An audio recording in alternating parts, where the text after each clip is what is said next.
Wannan shinkafa ce take ɗauke da abun mamaki.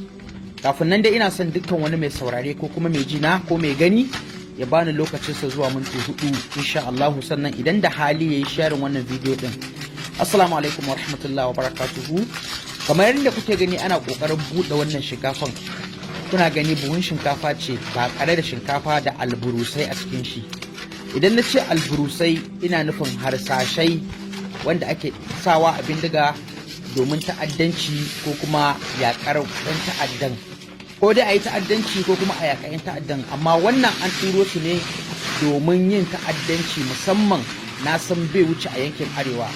Ku duba yadda ake juya shinkafar nan, ku duba tsabagen alburusai ne kawai a cikin shinkafar nan.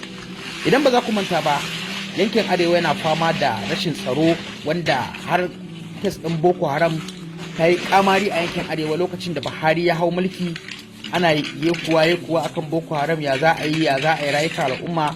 Buhari ya hawan shi na farko ya sa aka bude duk wani checkpoint na hanya, duk wani checkpoint ya sa aka bude shi, sannan ya sa aka garkame boda, aka hana shigo da duk wani nau'in abinci saboda zargin cewar ana ɗibo ma'adanai da wasu alburusai a cikin wannan abincin, ana shigowa da shi ƙasar nan domin yaƙan arewa. Tun daga wannan lokacin aka ɗan samu sauƙin ta'addanci, tun daga Maiduguri zuwa Kaduna zuwa wasu yankin arewa da ake fama da rashin tsaro.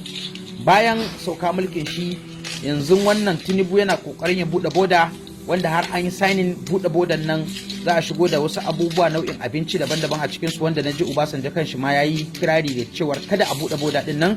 So a cikin yunkurin buɗe bodan nan aka yi nasarar shigo da irin wannan shinkafa da take dauke da alburusai a cikin ta, kuma na yi imani da cewar wannan shinkafan da alburusan ciki babu inda za su yi aiki sai yankin arewa.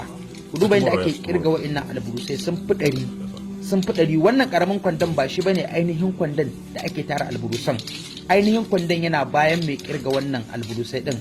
Alburusai ne sun kusa 1000, kuma na yi imani da cewar babu inda za a amfani da su sai yankin arewa. Yan arewa ina mafita. Shugabanninku ba sa ƙaunar ku, ba sa son ku, ba sa son ci gaban ku, kuma ba sa iya kare rayukan ku, ba sa iya taɓuka muku komai, sai dai idan zaɓe ya zo su zo muku da 'yan kuɗaɗe su liƙa muku, su watsa muku, ku ba su ƙuri'a. Daga nan ba za ku ƙara ganin su ba, daga nan ba za ku ƙara jin su ba.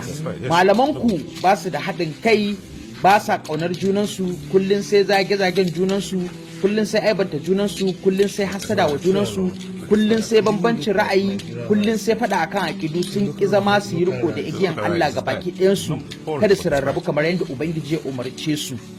Kuma daga cikinku ba ku da aiki sai hasada, bakin ciki, ganin wani bai ci gaba ba, kaza duka dai wannan shi ke faruwa a arewa.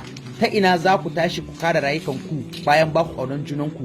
'Yan siyasanku ba sa son ku, su ma yasu ba su son junansu. Malamanku ba sa ƙaunar su haɗa kanku, ba sa ƙaunar su haɗa kansu. Kuma ya ku ba ku ƙaunar ci gabanku, ba ku ƙaunar ci gaban 'yan uwanku, ba ku ƙaunar ci gaban abokananku. Saboda haka ne an kashe wani ko musulmi ne, idan aƙidan ku ɗaya, in aƙidan ku ya da bambanci sai kai farin ciki da hakan, idan aƙidan ku ɗaya sai ka baki ciki da hakan. Kun manta cewar akwai yan uwantaka na musulunci da ya haɗa ku, al-muslimu wa akul muslim, musulmi dan uwan musulmi ne. Kuma duk wannan ta'addancin ana yin shi ne a yankin arewa, kuma ana yi ne a yankin arewa ne saboda majority musulmai ne. Saboda haka duk wanda ya karo da wannan bidiyon yayi sharing domin ya je ga mahukuntan ƙasar nan, idan suna da yadda za su yi su kare wannan ta'addancin da ke niyan faruwa. Idan ba su da yadda za su yi, a bar su da Allah. Mu dai namun faɗan musu gaskiya, in sun zo su yi, in sun so kada su yi. Ka duba bullet ɗin fa, ka duba tarin yawan shi ya fi 1000.